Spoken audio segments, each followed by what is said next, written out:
యోబు తన జీవితంలో నీతిమంతుడుగా, యథార్థవంతుడుగా, దేవుని యందు భయభక్తులు కలిగినటువంటి వాడుగా, సూర్యోదయమునకు పూర్వమునే లేచి దేవుని యొక్క సన్నిధిలో బలి అర్పణలు గావించబడేటువంటి యోబుకి ఒక పురుగు పట్టింది.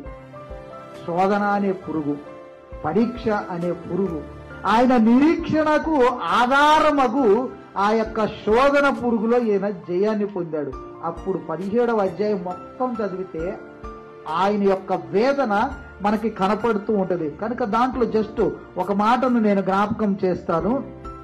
కనుక 17వ అధ్యాయము 14వ వచనాన్ని మనం చూసుకుంటున్నట్లయితే, నీవు నాకు తండ్రివి అని గోతితోను, అంటే చచ్చిపోయేటప్పుడు బంధు తీస్తారు కదా, ఆ గోతిలో పడుకుని ఉన్నప్పుడు ఈ గొయ్యి నాకు తండ్రి లాంటిది అని అంటున్నాడు.